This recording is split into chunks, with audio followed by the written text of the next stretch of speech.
2 দিন হয়ে গেল এই রেলপথে কোনো ট্রেন চলাচল করছে না। লাইন বিচ্ছিন্ন হয়ে পড়ায় চারিদিকে স্তব্ধতা নেমে এসেছে। যাত্রীদের যাতায়াত বন্ধ হয়ে পড়েছে, দূর দূরান্তে আটকা পড়েছে অনেক মানুষ। দুর্ভোগ চরমে উঠেছে, তাই উপর মহল থেকে কড়া নির্দেশ এসেছে, আজকের মধ্যে যেভাবেই হোক এই লাইনে জোড়া লাগাতে হবে। দিনভর কড়া রোদে ঘাম ঝরিয়ে কাজ করছে 4-5 জন শ্রমিক। তাদের তত্ত্বাবধানে রয়েছেন একজন সুপারভাইজার। কাজ করতে করতে সন্ধ্যা নেমে এলো, কিন্তু কাজ শেষ হলো না। সন্ধ্যার অন্ধকার নেমে আসতেই তারা বড় হ্যালোজিনের আলোর ব্যবস্থা করে আবার কাজ শুরু করে। চারিদিকে ঝিঝি পোকার ডাক, হালকা বাতাসে গাছগুলো দুলছে, আর আকাশে কালো মেঘের ছুটোছুটি। হায় রে, সন্ধে নেমে এলো তবুও কাজ শেষ হলো না। সারাদিন পর রাতেও কাজ করতে হবে, শরীরটা ক্লান্ত হয়ে গেল। হ্যাঁ রে, ট্রেন বন্ধ হয়ে লোকজন কত কষ্টে আছে, কত মানুষ আটকে পড়েছে নানান জায়গায়। স্যার তো স্পষ্ট বলেছেন আজ রাতেই কাজ শেষ করতে হবে। কিন্তু দেখ তো, আকাশে কেমন মেঘ জমে উঠছে। এখন যদি বৃষ্টি পড়ে তখন তো কাজ আটকে যাবে। রাতে কাজ শেষ করতে পারলে ঝামেলাটা শেষ হতো, নইলে আবার সকালে কাজে লাগতে হবে। ঠিক তখনই সুপারভাইজার পাশে এসে দাঁড়ালেন। তার হাতে খাতা কলম, চোখে চিন্তার ছাপ। শুনছো সবাই, 2 দিন ধরে তোমরা কাজ করছো, কষ্ট তো হচ্ছেই। তোমরা ঠিকই বলেছ, আজ রাতে কাজ শেষ না করলে আবার সকালে ঝামেলা হবে। তাছাড়া উপর থেকে বারবার ফোন আসছে, কাল সকাল থেকে ট্রেন চালু করতেই হবে। মানুষ ভয়াবহ দুর্যোগে আছে। স্যার, শরীরটা যে আর চলছে না, তার মধ্যে আবার বলছেন আজ আবার রাতেও কাজ করতে হবে। হ্যাঁ, কষ্ট হচ্ছে জানি, কিন্তু লাইনটা বিচ্ছিন্ন হয়ে পড়ে আছে, এর মানে বোঝো তো? গোটা রেলপথের যোগাযোগ বন্ধ, তাই আজ রাতেই কাজ শেষ করতেই হবে। ঠিক আছে স্যার, চেষ্টা করব। সবাই আবার যন্ত্রপাতি নিয়ে কাজে লেগে পড়ল। লোহার শব্দ, হাতুড়ি ঠোকাঠুকি ভেসে যাচ্ছে রেল লাইনের চারপাশে। স্যার, আকাশটা কালো হয়ে আসছে। ঝড় বৃষ্টি নামলে তো কাজ করা যাবে না। আমি জানি, তাই তাঁবুর ব্যবস্থা করে রেখেছে। যদি খুব বৃষ্টি হয় তোমরা তাঁবুতেই থাকবে, কিন্তু এখনো পর্যন্ত যতটা সম্ভব কাজ শেষ করে নাও। কাল সকাল হওয়ার আগেই লাইন চালু করতে হবে। ঠিক আছে স্যার, রাত জেগে হলেও আজ কাজ শেষ করব। চারপাশে কালো মেঘে ঢেকে আসে, মেঘ গর্জে ওঠে। হঠাৎ করে ঝমঝমিয়ে বৃষ্টি নামতে শুরু করে। এ যা হলো তো, বলতে বলতে বৃষ্টি চলে এলো। এখন কি আর কাজ হবে? যত তাড়াহুড়ো করছি ততই সমস্যা বাড়ছে। এই চলো চলো সবাই, তাঁবুতে চলো, এ বৃষ্টিতে তো আর কাজ করা সম্ভব নয়। হায় হায়, এই যন্ত্রপাতিগুলো তো ভিজে গেল। এই চল চল চল, তাড়াতাড়ি গিয়ে ঢেকে দিই আমরা। সবাই মিলে যন্ত্রপাতি গুটিয়ে তাঁবুর ভেতরে প্রবেশ করল। বাইরে ঝমঝম বৃষ্টির শব্দে ভেতরটা কাঁপিয়ে তুলছে। তারা সবাই তাঁবুর ভেতরে গুটিসুটি হয়ে বসে পড়ল। কেউ বসে ক্লান্ত শরীরে ঝিমুচ্ছে, আর তাদের পাশে বসে আছে সুপারভাইজার। আমি ভাবলাম তোমাদেরকে কাজ দেখিয়ে দিয়ে আমি চলে যাব, আজ মনে হয় তোমাদের সঙ্গেই থেকে যেতে হবে। ঠিকই বলেছেন স্যার, আজ রাত আমাদের সঙ্গে কাটাতে হবে। মনে হচ্ছে বৃষ্টি আজ সারা রাত ধরেই হবে। হ্যাঁ, এমনিতেই 2-3 দিন ধরে লাইন বন্ধ, কত লোক কষ্টে আছে। ভাবছি কাল সকালেও যদি এই বৃষ্টি না থামে তবে কাজটা তো শেষ করা মুশকিল হবে। আরে, কাল নিয়ে তো ভাবছিস কেন? আজ রাতটা কোনো রকম পার হলেই তো বাঁচি। দেখছিস না কেমন বৃষ্টি হচ্ছে? এই তাঁবু এত বৃষ্টি নিতে পারবে তো? সেটাই ভাবছি। কি বলিস? তুই বৃষ্টিতে তাঁবু ফুটো হওয়ার কথা ভাবছিস? হ্যাঁ, সেটাই তো ভাবছি। দেখা গেল ঘুমিয়ে পড়েছি, তবু ফুটো হয়ে বৃষ্টির জলে আমাদেরকে ভাসিয়ে নিয়ে গিয়েছে। তোমরা এই ক্লান্ত শরীরে কি মজা করছো নাকি? সবাই শুয়ে পড়ো। বৃষ্টি থেমে গেলে সকাল সকাল আবার কাজে লাগতে হবে। আজ তো কাজে সর্বনাশ হয়ে গেল বৃষ্টিতে। হাসি ঠাট্টা গল্পগুজব শেষে শ্রমিকরা ক্লান্ত শরীর নিয়ে তাঁবুর মধ্যে শুয়ে পড়ে। ততক্ষণে বৃষ্টির শব্দ কমে গিয়েছে, তবে চারপাশ ভিজে জলকাদা ছড়িয়ে আছে। বাইরে মাঝে মাঝে বাতাসের ঝাপটায় তাঁবুর কাপড় কেঁপে উঠছে। অচিরেই সবাই গভীর ঘুমে তলিয়ে গেল। রাত তখন প্রায় 12:30। হঠাৎ করেই দূর থেকে ভেসে এলো ট্রেনের হুইসেল। একজন শ্রমিক ঘুম থেকে চমকে উঠে বসে, তারপর বাকি সবাইকে ডেকে তোলে। এই এই, তোরা শুনছিস? ওই রেল লাইন থেকে ভেসে আসছে ট্রেনের হুইসেল। তার চিৎকার শুনে বাকি সবাই ঘুম থেকে উঠে জেগে বসলেন। আরে দূর, তুই স্বপ্ন দেখিসনি তো? আরে এই লাইনে তো ট্রেন আসার কথা নয়, লাইন তো এখন বিচ্ছিন্ন। না রে বা, আমিও শুনছি। হ্যাঁ, একদম পরিষ্কার হুইসেলের আওয়াজ। সত্যিই তো, এই রাতে ট্রেন আসছে, কিন্তু কি করে? এ আবার কি ব্যাপার? ট্রেন আসার তো কথা নয়। যদি ভুলবশত কোনো ট্রেন ছেড়ে দেওয়া হয় তবে তো ভয়ানক দুর্ঘটনা ঘটবে। চলো সবাই বাইরে বের হয়ে দেখি।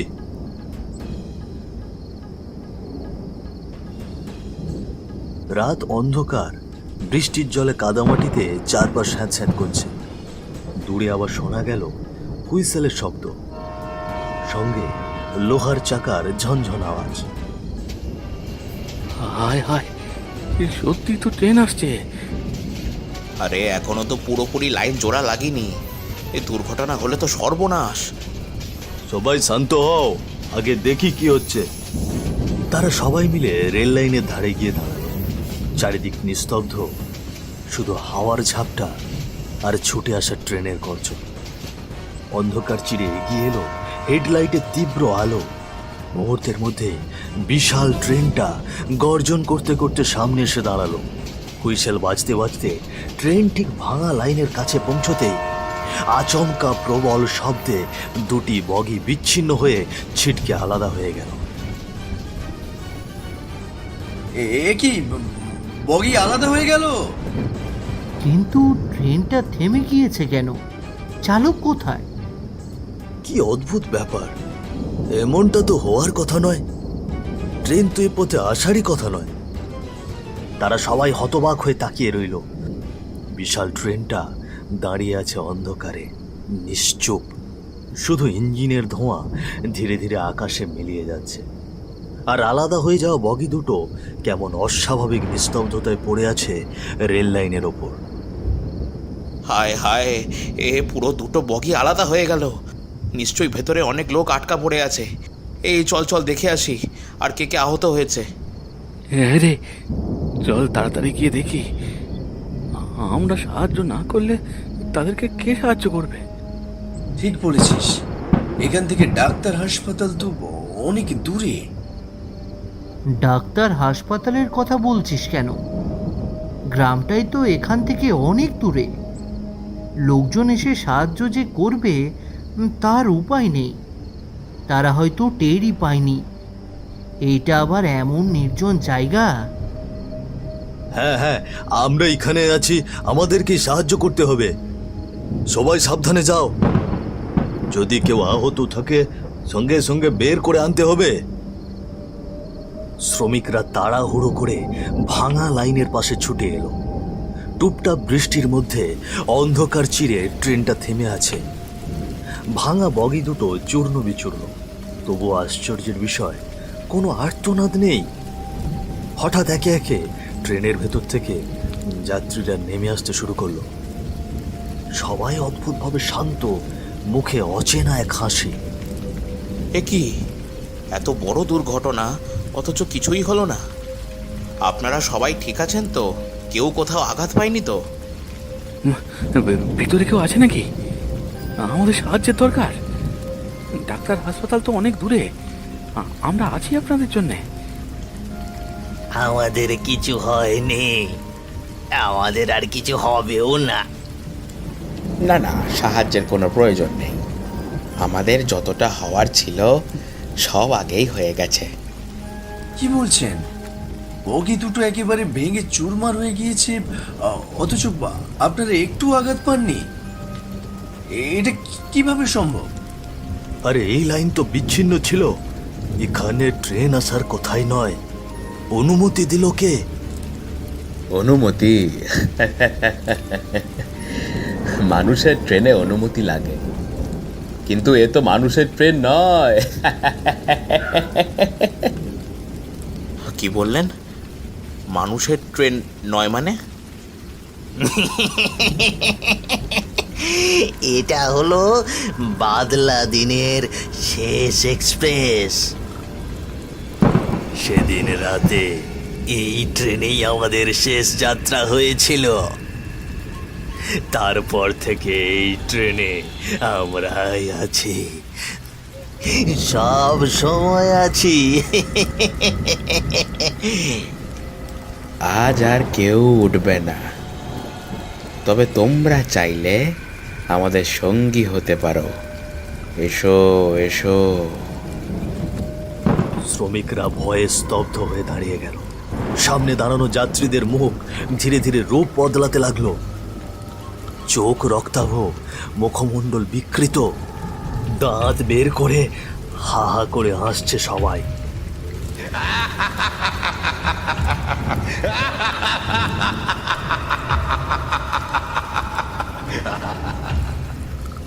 ওরে বাবা, এরা মানুষ নয়, পালা সবাই, পালা পালা রে, এরা কেউ মানুষ নয়।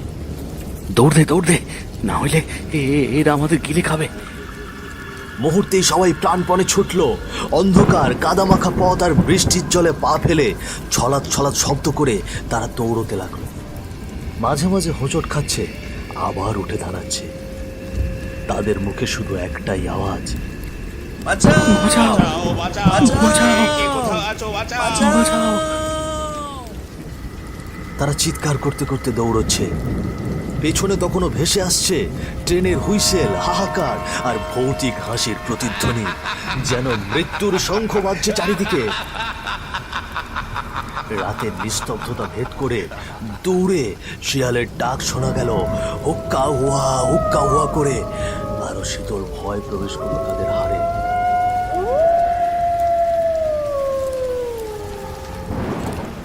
আর দৌড়াতে পারছি না, মনে হয় ওরা আমাদের পেছনেই আছে। ভাবিস না, গ্রামটা সামনে। চল ওদিকে চল। অবশেষে তারা ছুটতে ছুটতে গ্রামের ভেতরে প্রবেশ করল। হঠাৎই কয়েকটা কুকুর ঘেউ ঘেউ করে উঠল, আর গ্রামের মানুষজন আতঙ্কিত হয়ে লণ্ঠন হাতে ঘর থেকে বাইরে বেরিয়ে এলো। কে তোমরা? রাত দুপুরে এভাবে দৌড়চ্ছ কেন? ওরে বাবারে, কারা রে তোমরা? কি হয়েছে? কিসের জন্য এভাবে বাঁচাও করছো? হ্যাঁ, কে তোমাদেরকে মারতে এসেছে? ও ট্রেন, ট্রেনটা লাইন বিচ্ছিন্ন। হ্যাঁ, কি বলছো? তোমরা তো ভীষণ ভয় পেয়েছো মনে হচ্ছে। আর কিসের লাইন বিচ্ছিন্ন? হ্যাঁ, লোকটির কথা শেষ হতে না হতে সেখানে ভিড় ঠেলে এক বৃদ্ধ লোক হাজির। তোমরা ওদেরকে এত প্রশ্ন করছো কেন? দেখছো না ওরা ভীষণ ভয় পেয়েছে? এসো এসো বাবারা, তোমরা ভয় পেও না। ভিজে গেছো, ক্লান্ত হয়ে পড়েছো, আমার ঘরে এসো। সবই শুনবো তোমাদের মুখ থেকে, আগে তোমরা একটু শান্ত হয়ে নাও। মাটির ঘরে মৃদু আলো জ্বলছে, দেওয়ালে ঝুলছে লণ্ঠন। বাইরে তখনও বৃষ্টির টুকটাক শব্দ, কিন্তু ভেতরে এক অদ্ভুত শান্ত পরিবেশ। তোমরা তো খুব ভয় পেয়েছো, তোমাদের চেহারা দেখেই বোঝা যাচ্ছে। শান্ত হয়ে বসো, এখানে এখন আর কোনো ভয় নেই। শান্ত হয়ে ধীরে ধীরে সব বলো। তোমরা কোথা থেকে এসেছো? কি দেখে এত ভয় পেয়েছো? আমরা রেল লাইনে কাজ করি জেঠু। এই লাইনটা বিচ্ছিন্ন হয়ে গিয়েছে, আমাদের কাজ ছিল সেটাই মেরামত করা। ঠিক তখনই হঠাৎ ট্রেনের হুইসেল কানে এলো। এই লাইনে তো ট্রেন আসার কথা নয়, অথচ আমরা সবাই দেখেছি, শুনেছি হুইসেল, সব কিছু। আরো ভয়ঙ্কর ব্যাপার হলো, দুটি বগি আলাদা হয়ে গেল, কিন্তু যাত্রীদের যেন কিছুই হয়নি এমনভাবে বেরিয়ে আসতে লাগলো। তাদের কথা, এরা মানুষ নয় জেঠু। তারপর ধীরে ধীরে তাদের... শ্রমিকরা কাঁপা কণ্ঠে সব খুলে বললেন বৃদ্ধকে। তাদের চোখে তখনও ভয়ের ছাপ। বৃদ্ধ গভীর মনোযোগ দিয়ে শুনলেন। তার চোখের কোণে অদ্ভুত এক ছায়া খেলে গেল। হ্যাঁ, তোমরা সত্যি অনেক বড় বিপদ থেকে ফিরে এসেছো। তোমরা যা দেখেছো ওটা সাধারণ ট্রেন নয়, ওটাই সেই রাতের শেষ ট্রেন, বাদলা দিনের শেষ এক্সপ্রেস। দুদিন আগে এই লাইনে এক ভয়াবহ দুর্ঘটনা হয়েছিল। ঝড়ের রাতে ট্রেন লাইনচ্যুত হয়ে পড়ে, দুটো বগি ভেঙে গিয়েছিল। শত শত মানুষ সেদিন মরেছিল, কেউ উদ্ধার করতে আসেনি। সেই রাত থেকেই এই লাইনটা অচল। আর আজ তোমরা যে লাইন মেরামত করতে গিয়েছিলে, সেটাই সেই দুর্ঘটনার লাইন। মানে কি বলছেন জেঠু? আমরা যে ট্রেনটা দেখেছি সেটা... ওরা আর বেঁচে নেই বাবারা। ওরাই রাত 12:30টায় শেষ এক্সপ্রেসে বাড়ি আসছে, আর যে ভুল করে সামনে পড়ছে তাকেই সঙ্গে নিয়ে যাচ্ছে। তোমরা বেঁচে ফিরেছো, এটাই অনেক। বৃদ্ধের কথা শুনে শ্রমিকরা থম মেরে বসে রইল। কারো চোখে অবিশ্বাস, কারো চোখে আতঙ্ক। তারা বুঝলো যে কাজ তারা করতে এসেছিল তা শুধু লাইন মেরামতের নয়, বরং এক অভিশপ্ত স্মৃতির সামনে দাঁড়ানো। বাইরে তখনও বৃষ্টি ঝরছে টুকটাক। দূরে শোনা গেল শিয়ালের ডাক।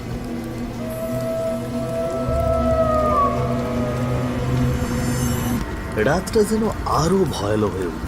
শ্রমিকদের মনে হলো আজকে রাত তারা প্রাণে বেঁচেছে ঠিকই, কিন্তু সেই ট্রেনের হুইসেল আর অদ্ভুত যাত্রীদের মুখ চিরকাল বুকের ভেতরে ছায়ার মতো লেগে থাকে।